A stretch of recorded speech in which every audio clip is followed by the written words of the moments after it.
ఇట్లా పాఠం చెప్పలేము. అందుకని ఇటువంటి పురాణయుక్తమైనటువంటి దాన్ని మూర్తులు తయారు చేసి రేపు వచ్చేది దేవి నవరాత్రులు. అదేవిధంగా ఇప్పుడు గణేష నవరాత్రులు జరుగుతాయి.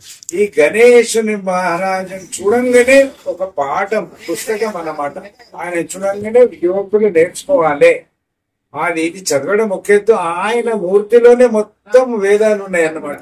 అది తెలుసుకొని మనం బాగుపడాలి అన్నమాట. ఏంటిది ఏమున్నదబ్బా ఆయన తన అని అంటే, ఫస్ట్ ఆయన పార్వతీదేవి స్నానం చేస్తుంటే అదంతా మనకు తెలుసు. ఆయన శివుడు వస్తాడు, చేస్తాడు, ఏనుగు తల వస్తుంది. ఏనుగు దేనికి చిహ్నము? మనం ఇక్కడ పోతాం మెడికల్ షాప్ దగ్గర గ్రీన్ ప్లస్ రాసింది, ఓహో ఇది మెడికల్ షాప్ అంటాం. అట్లనే ఏనుగు అనేటువంటిది జ్ఞానానికి చిహ్నము. ఏనుగు తల జ్ఞానానికి చిహ్నము.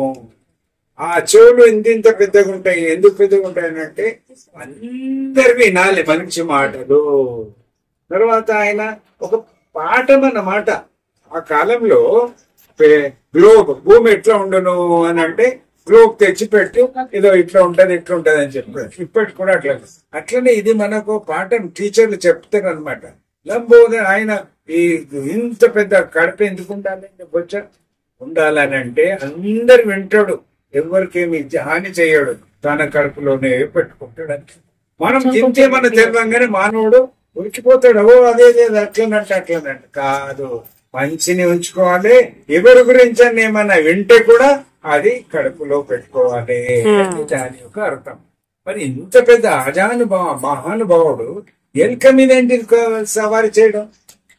అందరు అడుగుతారు కదా, ఎలుక చిన్న ఉంటది. ఎలుక అంటే అది కూడా బుద్ధికి చిన్నము.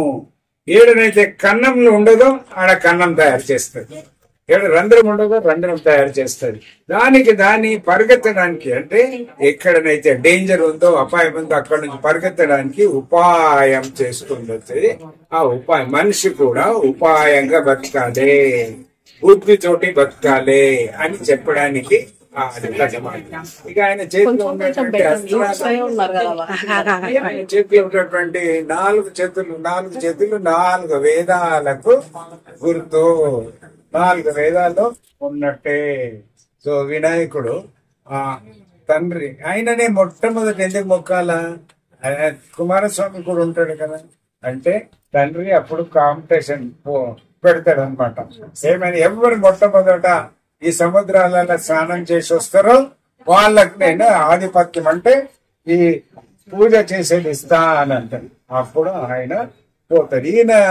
ఆయన నెమిలి మీద తిరుగుతూ ఉంటాడు, స్నానం చేస్తూ వస్తుంటాడు. ఈయన ఎట్లా పోవాలి? మరి నాన్నగారు నాకు ఇటువంటి బాధాకరమైనటువంటి విషయం చెప్పింది కదా అంటే, కాదు నాన్న, తల్లిదండ్రుల చుట్టూ తిరిగితే ప్రదక్షిణ చేసుకుంటే భక్తితోటి గంగలో స్నానం చేసినట్టే. అట్లా ఆయన 7 సార్లు ఆయన తల్లిదండ్రుల చుట్టూ చేసి పాదాభివందనం చేసి, అక్కడ ఏమైతుంది, కుమారస్వామి ఆయన స్నానం చేసి వస్తుంటే మొదటనే పోవడానికి స్నానానికి పోతున్నాడు అనుకో, ఈయన కనిపిస్తూనే ఉన్నాడు, స్నానం చేసి వస్తా ఉన్నాడు అనమాట.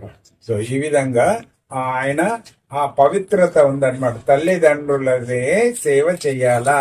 మన పిల్లలకు చెప్పాలి. ఇప్పుడు మన పిల్లలకు మంచిగా చదివిస్తున్నాం అంటాం, అన్న తర్వాత వాళ్ళు బయటికి విదేశాలకు పంపిస్తున్నాం. తర్వాత మనం ఒకరు చిన్నప్పటి నుంచే వాళ్ళకు తల్లిదండ్రుల పట్ల భక్తి, శ్రద్ధ, గుళ్ళు, గోపురాలు. వేరే మతస్థులు ఎట్లా పోతుంటారు, అన్ని వదులుతారు.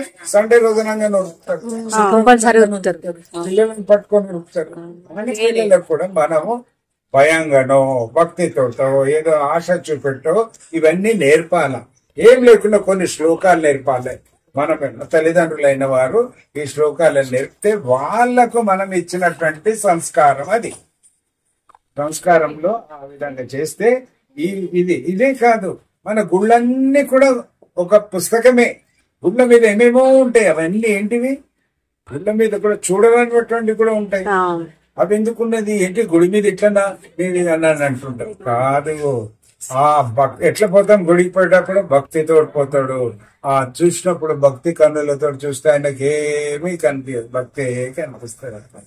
అట్లా ప్రతి దేవుడు కృష్ణుడు మీ కృష్ణుడు దొంగనయ్యా అనే క్రిస్టియన్ వేరే మతస్థులు అంటారు.